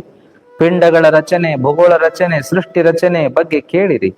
ಚಂದ್ರ, ಸೂರ್ಯ, ತಾರಾ ಮಂಡಲ, ಗ್ರಹ, ಮೇಘ ಮಂಡಳ, 21 ಸ್ವರ್ಗ, 7 ಪಾತಾಳಗಳ ಬಗ್ಗೆ ಕೇಳಿರಿ. ಬ್ರಹ್ಮ, ವಿಷ್ಣು, ಮಹೇಶ್ವರ, ಇಂದ್ರ, ದೇವರೂಪಿ, ವಾಯು, ವರುಣ, ಕುಬೇರ ಇವರ ಸ್ಥಾನಮಾನಗಳ ಬಗ್ಗೆ ಕೇಳಿರಿ. ನವಖಂಡ, 14 ಭುವನ, ಅಷ್ಟ ದಿಕ್ಪಾಲಕ ಸ್ಥಾನ, ಅರಣ್ಯ, ಉಪವನ ಹೇಗೆ ಇವೆ ಎಂಬುದ ಕೇಳಿರಿ. ಅಮರಗಣ, ಗಂಧರ್ವ, ವಿದ್ಯಾಧರ, ಯಕ್ಷ, ಕಿನ್ನರ, ಕಿಂಪುರುಷ, ನಾರದ, ತುಂಬುರ, ಅಷ್ಟ ನಾಯಿಕೆಯರ ಬಗ್ಗೆ, ದೇವ ಗವಾಯಿಗಳ ಬಗ್ಗೆ ಕೇಳಿರಿ. ರಾಗ, ತಾಳ, ನೃತ್ಯ, ವಾದ್ಯ, ಅಮೃತ ವೇಳೆ, ಪ್ರಸಂಗದ ಬಗ್ಗೆ ಕೇಳಿರಿ. 14 ವಿದ್ಯೆ, 64 ಶಾಸ್ತ್ರ, ಸಾಮುದ್ರಿಕ ಲಕ್ಷಣ, 32 ಶುಭ ಲಕ್ಷಣ, ಸರ್ವ ಕಲೆಗಳ ಬಗ್ಗೆ ಕೇಳಿರಿ. ಮಂತ್ರ, ತಂತ್ರ, ಔಷಧ, ರಸಾಯನ ವಿದ್ಯೆ, ನಾಡಿವಿದ್ಯೆ ಬಗ್ಗೆ ಕೇಳಿರಿ. ರೋಗಕ್ಕೆ ಔಷಧ, ಅನುಕೂಲ ಕಾಲದ ವ್ಯವಸ್ಥೆ ಇವುಗಳ ಬಗ್ಗೆ ಕೇಳಿರಿ. ರವ, ನರಕ, ಕುಂಭಪಾಕ, ಯಮಲೋಕ, ಸುಖ ದುಃಖದ ಬಗ್ಗೆ ಕೇಳಿರಿ. 9 ಭಕ್ತಿ, 4 ಮುಕ್ತಿ ಮೊದಲು ಹೊಂದುವ ಬಗ್ಗೆ ಕೇಳಿರಿ. ಪಿಂಡ ಬ್ರಹ್ಮಾಂಡದ ರಚನೆ, ತತ್ವ ವಿವೇಚನೆ, ಸಾರಾಸಾರ ವಿಚಾರಗಳ ಬಗ್ಗೆ ಕೇಳಿರಿ. ಸಾಯುಜ್ಯ ಮುಕ್ತಿ ವಿಚಾರ, ಮೋಕ್ಷ ಪ್ರಾಪ್ತಿಯ ಬಗ್ಗೆ ಗ್ರಂಥ ಶೋಧಿಸಿ ಸಂತರನ್ನು ಕೇಳಿರಿ. ವೇದ, ಶಾಸ್ತ್ರ, ಪುರಾಣ, ಮಹಾಕಾವ್ಯ, 4 ದೇಹಗಳ ಸ್ಥೂಲ, ಸೂಕ್ಷ್ಮ, ಕಾರಣ, ಮಹಾಕಾರಣದ ಬಗ್ಗೆ ಕೇಳಿರಿ. ತತ್ವ ಸಾರ ಗ್ರಹಣ ಮಾಡಿರಿ, ಅಸಾರ ತ್ಯಾಗ ಮಾಡಿರಿ, ಇದನ್ನು ಶ್ರವಣ ಮಾಡಿರಿ, ಇದು ಶ್ರವಣ ಭಕ್ತಿ. ಸಗುಣ ಚರಿತ್ರೆಯ ಕೇಳಿರಿ, ನಿರ್ಗುಣ ಅಧ್ಯಾತ್ಮವ ಮಾಡಿರಿ, ಇವು ಶ್ರವಣ ಭಕ್ತಿಯ ಲಕ್ಷಣ. ಸಗುಣ ದೇವನ ಚರಿತ್ರೆ, ನಿರ್ಗುಣ ಸ್ವರೂಪದ ಮೀಮಾಂಸೆ ಇವೆರಡನ್ನು ಪವಿತ್ರವಾಗಿ ಕೇಳಿರಿ. ಜಯಂತಿ, ಉತ್ಸವ, ಉಪೋಷಣ, ಸಾಧನ, ಮಂತ್ರ, ಯಂತ್ರ, ಜಪ, ಧ್ಯಾನ, ಕೀರ್ತಿ, ಸ್ತುತಿ, ಸ್ತವನ, ಭಜನ ಕೇಳಿರಿ. ಸಗುಣ ಚರಿತ್ರೆ ಶ್ರವಣ ಮಾಡಿರಿ, ನಿರ್ಗುಣದ ಜ್ಞಾನವನ್ನು ಪಡೆಯಿರಿ, ಅದ್ವೈತ ಶೋಧ ಮಾಡಿರಿ. ಇದು ಶ್ರವಣ ಭಕ್ತಿಯ ನಿರೂಪಣ. ಮುಂದೆ ಕೀರ್ತನ ಭಕ್ತಿಯ ಲಕ್ಷಣವ ಹೇಳುವೆ. ಇತಿ ಶ್ರೀ ದಾಸಬೋಧ ಗುರು ಶಿಷ್ಯ ಸಂವಾದ 4ನೇ ದಶಕ 9ನೇ ಸಮಾಸ ಶ್ರವಣ ಭಕ್ತಿ ಸಮಾಪ್ತ ಅಂತ. ನೋಡ್ರಿ ಏನೇನ್ ಹೇಳ್ತಾರಂದ್ರ, ಏನೇನ್ ಕೇಳ್ರಿ ಅಂತಾರಂದ್ರ ಎಷ್ಟು ವಿಚಾರಗಳು ಬಂದು ಇವ್ರತಾರ. ಈಗಿನವ್ರು ಏನ್ ಕೇಳೋದು ಏನ್ ಬಿಡೋದ್ರಿ, ಆಲೆ ವಯಸ್ಸ ಅರ್ಧ ಹೋಗೈತಿ, ಅರ್ಧ ವಯಸ್ಸ ಕೇಳಿರೆ ಏನ್ ಮಾಡೋದೈತಿ, ಕೇಳುದಟ್ಟ ಆಕತಿ, ಮುಂದೇನು ಮಾಡಕ್ ಆಗೋದಿಲ್ಲ, ಕೇಳಿರೆ ಏನ್ ಪ್ರಯೋಜನ ಅಂತ. ಏನೂ ಮಾಡಕ್ ಆಗದೆ ಇದ್ರು ಕೇಳುವುದರ ಮಾಡ್ರಿ, ಯಾಕಂದ್ರ ಇದು ಮುಂದಿನ ಜನ್ಮಕ್ಕ ಬುತ್ತರ ಆದೀತು ಅಂತೇಳಿ. ಅದಕ್ಕ ನಾವು ಮನ್ಯಾಗ ಉಂಡ್ರು ಸಹಿತ ಕಟ್ಕೊಂಡ್ ಹೋಗ್ತೀವಿ ದಾರ್ಯಾಗ ಒಂದಿಟ್ಟು ಇರ್ಲಿ ಅಂತೇಳಿ. ಹಂಗ ಏನಪ್ಪಾ ಅಂದ್ರೆ ತಿಳ್ಕೊಂಡು ಜೀವನ ಮಾಡಾಕತ್ತೀವಿ. ಹೆಚ್ಚಿಂದ ತಿಳ್ಕೊಂಡ್ರೆ ಅದೇನಂತ ತಿಳ್ಕೊಳ್ಳೋದು, ಮುಂದಿನ ದಾರಿ ಬುತ್ತಿ ಅಂತ ತಿಳ್ಕೊಳ್ಳೋದು, ಮುಂದಿನ ಜನ್ಮಕ್ಕೆ ಆಧಾರ ಅಂತ ತಿಳ್ಕೊಳ್ಳೋದು. ಅದಕ್ಕ ಕೇಳುವುದನ್ನ ಬಿಡಬೇಡ್ರಿ, ಕೇಳ್ರಿ ಅಂತ ಹೇಳಿ. ನೆರೆ ಕೇಳು, ನಿಜಗುಂಡ್ರು ಹೇಳಿದ್ ನೆರೆ ಕೇಳು, ಕೇಳಿದುದ ನರಿ, ಅರಿತುದನಾಚರಿಸು ಅಂತ ಹೇಳಿದ್ರ. ಮೊದಲು ಕೇಳು ಪ್ರಯತ್ನ ಮಾಡಪ್ಪ, ಕೇಳು ಕೇಳು ಕೇಳು. ದೇವಿ ಪುರಾಣ ಹೇಳುವಾಗ ಅನಿಸ್ತತ್ ನಮಗ ಬಹಳ ಸೂಕ್ಷ್ಮ ಐತ್ರಿ ಅದು. ಆ ಸೂಕ್ಷ್ಮತೆಯನ್ನು ಹೇಳಾಕ ಪ್ರಯತ್ನ ಮಾಡ್ಬೇಕಂದ್ರ ಕೇಳೋರಿಗೆ ವ್ಯವಧಾನ ಇರ್ಬೇಕಲ್ಲ, ಅದು ವ್ಯವಧಾನನೇ ಇರೋದಿಲ್ಲ. ಅವ ಕೇಳೋಕ್ಕಿಂತ ಹೆಚ್ಚ ಓದಿ ಮುಗಿಸ್ಬೇಕು ಅನ್ನೋದ ಇರುವಾಗ, ಮುಂದ ಅದನ್ನ ಬರೀ ಕಥೆನ ಕೇಳ್ಬೇಕು ಅನ್ನೋದಿರುವಾಗ ಅದರ ತತ್ವ, ಅದರ ಒಳಾರ್ಥ, ಅದರ ಸೂಕ್ಷ್ಮ ವಿಚಾರಗಳನ್ನ ತಿಳ್ಕೊಬೇಕನ್ನೋರೇ ಇಲ್ಲ. ನಿನ್ನೆ ನೋಡ್ರಿ ಮಹಿಷಾಸುರ ಅನ್ರಿ, ಮಹಿಷಾಸುರ ಏನ್ ಮಾಡಿದಂತ 10,000 ವರ್ಷ ತಪಸ್ಸು ಮಾಡಿದ ಅಂತ ಬಂತದ್ರಾಗ. ನಾವೇನ್ ಮಾಡಿದ್ವಿ, ಅಬ್ಬಾ 10,000 ವರ್ಷ ತಪಸ್ಸು ಅಂದ್ರ 10 ನಿಮಿಷ ಕುಂದ್ರಾಕ ಆಗುದಿಲ್ಲ ನಮಗ, 10,000 ವರ್ಷ ಹೆಂಗಾರ ಮಾಡಿದ್ದ ನಾವ ಅಬ್ಬಾ ಅಂದಿವಿ ಕರೆ. ಆದ್ರ 10,000 ವರ್ಷ ಅಂದ್ರ ಈಗಿನ ಮಂದಿ ನಗತಾರ, ಏನ್ ನಿಮಗ್ ಹುಚ್ಚಿಡ್ದತ್ತು, ಏನ್ ಬರ್ದ್ರೆ ಹುಚ್ಚಿಡ್ದತ್ತು, ಕೇಳಾರ ಹುಚ್ಚಿಡ್ದತ್ತು. 10,000 ಗಟ್ಲೆ ತಪಸ್ಸು ಅಂದ್ರ ಬದುಕಿದ್ದಾರೆ 8 ವರ್ಷವ, ಯಾ ಕಾಲದು, ಸುಳ್ಳ ಕತೆ ಹೇಳ್ಕೊತ ಹೊಕ್ಕೇರಿ ಅಂತಾರ ಈಗಿನ ಮಂದಿ. ಈಗಿನ ಮಂದಿ ಬಹಳ ವಿಚಾರ ಮಾಡುವಂತವ್ರು, ತರ್ಕ ಮಾಡುವಂತ ಮಂದಿ. ಈಗ ಅವ್ರ ತಾರು ಸುಮ್ಮನೆ ನೀವ್ ಹೇಳಿದ್ರೆ ಅವ್ರು ಕೇಳಿದ್ರು ಎದ್ದೋದ್ರಿ, ಏನ್ ಮಾಡಿದಂಗ ಆತು. 10,000 ವರ್ಷ ತಪಸ್ಸಂದ್ರ ಸುಮ್ಮನನು 8 ವರ್ಷರ ಅವ ಬದುಕಿದ. 10 ವರ್ಷ ಅವ ತಪಸ್ಸು ಮಾಡ್ಬೇಕನ್ನೋ ತಿಳುವಳಿಕೆ ಬರಾಕ 8 ವರ್ಷ ಕಳೆದ. 10 ವರ್ಷ ಕಳೆದ ಅಂದ್ರೆ ತಪಸ್ಸಿನಿಂದ ಶಕ್ತಿ ಪಡ್ಕೊಂಡಲ್ಲ, ಅದನ್ನ ಪಡ್ಕೊಂಡು ಜಗತ್ನ್ಯಾಗ ಇನ್ನೆಷ್ಟರ ಬಾಳಿದ. ಹೌದಲ್ರಿ, ತರ್ಕ ಮಾಡ್ತಾರ್ರಿ. ಅದಕ್ಕ ಹಿಂಗಲ್ಲ, ಸೂಕ್ಷ್ಮತೆಗಳದಾವ ಅದರಾಗ. 10,000 ವರ್ಷ ತಪಸ್ಸು ಮಾಡಿದ ಅಂತ ಬಂತಂದ್ರ ಅವಾಗ ತಿಳ್ಕೊಬೇಕು, 10,000 ವರ್ಷ ಮಾಡಕ್ ಆಗುದಿಲ್ಲ, ಬಹಳ ಕಷ್ಟ. ಅವ ಬದುಕದ ಹೆಚ್ಚಿಂದ. 10,000 ವರ್ಷ ಅಂತ ಸಂಕೇತ ಏನು? 10 ಅನ್ನೋದು ಅಟ ತಗೋಬೇಕು, 1000 ಗೀವಿರ್ ಬಿಡೋಣ. ಯಾಕಂದ್ರೆ ನಾವು 10 ದಿವಸ ತಪಸ್ಸು ಮಾಡ ಅದೇನ್ ದೊಡ್ಡದಾಳ ಅಂತೀವ್ ನಾವು, ಹೌದಲ್ರಿ? ನಾವು ಮಾಡ್ತೇವಳ, ಎಲ್ಲಾರು ಮಾಡ್ತೇವಳ ಅಂತೇವ್ ನಾವು. ಅದಕ್ಕ 10 ದಿವಸ ಅನ್ನಕ್ಕೂ ಬರೋದಿಲ್ಲ, 10 ತಾಸು ಅನ್ನಕ್ ಬರೋದಿಲ್ಲ, 10 ದಿವಸ ಅನ್ನಕ್ ಬರೋದಿಲ್ಲ, 10 ವಾರ ಅನ್ನಕ್ಕೂ ಬರೋದಿಲ್ಲ. ಅದೇನ್ ದೊಡ್ಡದಂತೀವ್ ನಾವು, ಯಾಕಂದ್ರೆ ನಮಗ್ ದೊಡ್ಡದ ಬೇಕಲ್ರಿ. ಇಬ್ರು ಹುಡುಗರು ಕೂತಿದ್ರಿ ಮುಂದ, ಆ ಇಬ್ರು ಹುಡುಗರು ಸಂಡೆ ಅಂತ ಭೇಟಿ ಆಗಾಕ್ ಬಂದಿದ್ರಿ. ಅವ್ರ ತಂದೆ ತಾಯಿ ಕರ್ಕೊಂಡ್ ಬಂದಿದ್ರು. ಅವ್ರ ತಂದೆ ತಾಯಿ ನಮ್ ಜೋಡಿ ಮಾತಾಡ್ಕೋತ ಕುಂತಿದ್ರು. ಆ 2 ಹುಡ್ರು ತಮ್ಗ ಮಾತಾಡಕತ್ತಿದ್ರು. ಆ 2 ಹುಡ್ರು ಯಾರಂತಂದ್ರ, ಹುಡುಗ ಒಂದ ಅವ್ರ ಮಗ, ಏನ್ ಬಂದಿದ್ರು ತಂದೆ ತಾಯಿ ಅವ್ರ ಮಗ. ಮುಂದ ಆ ಹುಡುಗಿ ಯಾರು ಅಂತ ಕೇಳಿದ್ರೆ, ಅವ ಏನ್ ಬಂದಿದ್ದ ಕರ್ಕೊಂಡ್ ಅವನ ತಂಗಿ ಮಗಳಕ್ಕಿ. ಮತ್ತ ಇಬ್ರು ಮಾತಾಡ್ಕೊಂತಿದ್ರು. ಅವ್ರು ಮಾತಾಡ್ಕೊತ ಕೂತಾಗ ಸಣ್ಣ ಹುಡ್ರು, ಆಕಿ ಒಂದ್ 4ನೇ ತದಾಳ, ಅವ 2ನೇ ತದಾನ. ಮಾತಾಡ್ಕೊತ ಕೂತಾವು. ಅವ ಅಂದ, ನಮ್ ಮನ್ಯಾಗ ಟಿವಿ ಹಿಂಗ್ ದೊಡ್ಡದೈತಿ ಅಂದವ. ಆಕಿ ಏನಂದ್ಲು ಅಂದ್ರ, ನಮ್ ಮನ್ಯಾಗ ಟಿವಿ ಹಿಂಗ್ ದೊಡ್ಡದೈತಿ ಅಂತ ಕೈ ಮಾಡಿದ್ಲು. ಆ ಹುಡುಗ ಸಮಾಧಾನ ಆಗ್ಲಿಲ್ಲ. ಆ ಹುಡುಗೇನಂತ, ಅವ ಎದ್ ನಿಂತ 2 ಕೈ ಅಗಾಲ ಮಾಡಿದ, ನಮ್ ಮನೆಗ್ ಇದಕ್ಕಿಂತ ದೊಡ್ಡದೈತಿ ಅಂದ. ಆ ಹುಡುಗಿ ಆಕಿನೂ ಎದ್ ನಿಂತ ಏನ್ ಮಾಡಿಲ್ಲ ಅಂದ್ರ ಅತ್ತಾಗಿತ್ತ ನೋಡಾಕತ್ಲ. ನಾವ್ ಮಾತಾಡ್ಕೊತನ ಅಬ್ಸರ್ವ್ ಮಾಡಾಕತ್ತಿದ್ವಿ ಅವ್ರದ್ದು.